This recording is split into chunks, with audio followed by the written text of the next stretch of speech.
A transfer of command authority took place in the military police. Sergeant Luc Taillon sat down with Colonel Tim Grubb, who gives us an overview of that transition.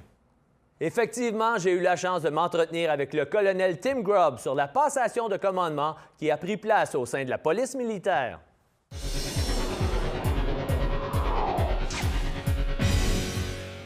Colonel Tim Grubb is a Canadian Forces Provost Marshal. He is also the CF Military Police Group Commander, essentially the Chief of Police for policing agency with a wide jurisdictional base, commanding more than 2,000 military personnel and civilian support personnel in over 90 detachments across Canada and abroad. Sir, welcome to Army News. Thank you very much. Appreciate the time to come here and speak. What is your role as the Canadian Forces Provost Marshal? Well, as you mentioned, I'm essentially the Chief of Police for the military police across Canada and around the world, but also I'm the Principal Advisor to the Chief of Defence Staff on all military policing issues, and I work through the Vice Chief of Defence Staff.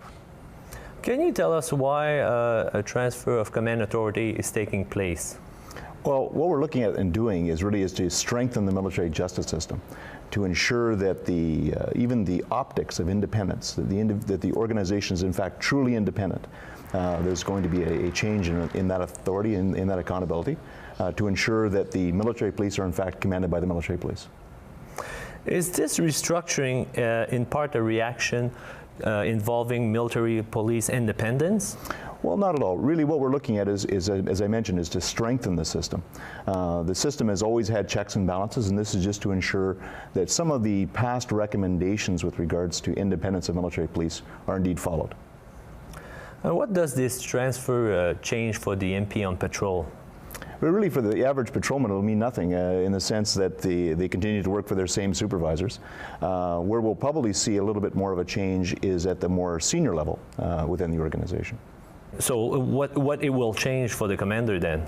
The commander will still receive the same degree of support, and in fact, I would suggest probably a more efficient support, given that all of the military police will be dedicated to supporting all of the missions. So there's some efficiencies to be gained there. But at the end of the day, the commander will indeed have the integral support that's there at the garrison, the wing, the base level, assigned to support them. What are the main things you would like to achieve during your tenure as Provost Marshal? I think the main issues, will be to cause some stability in the system now that we're going through this change of command authority. That will be certainly one of my goals, is to provide some more efficiencies to make the system more reactive and provide better support.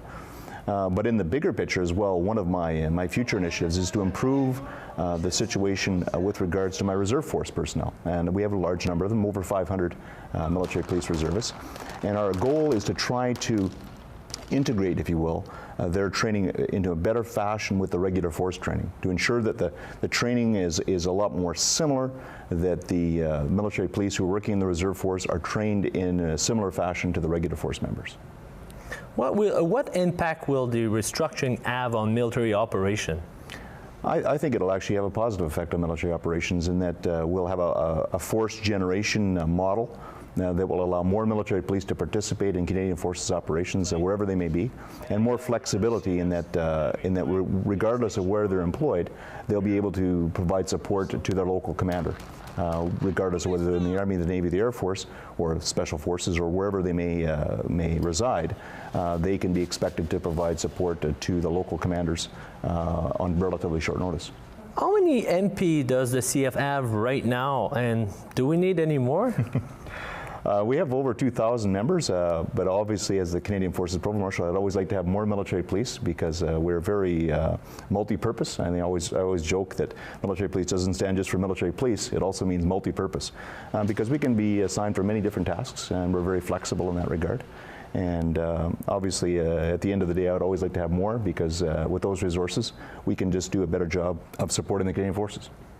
Sir, what is the future for the military police and the Canadian Forces right now?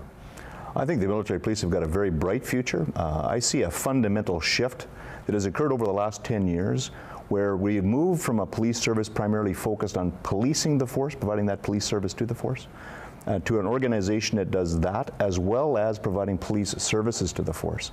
And by that I mean looking at issues like supporting the counter-IED program in a place like Afghanistan, mentoring of Indigenous police services in hostile environments, those types of roles where we're bringing our police skills to bear on mission sets that are very important to supporting the overall CF mission in a theater of operations. So it's got a real operational flavor to it, and I'm extremely proud of that transition that we're going through right now.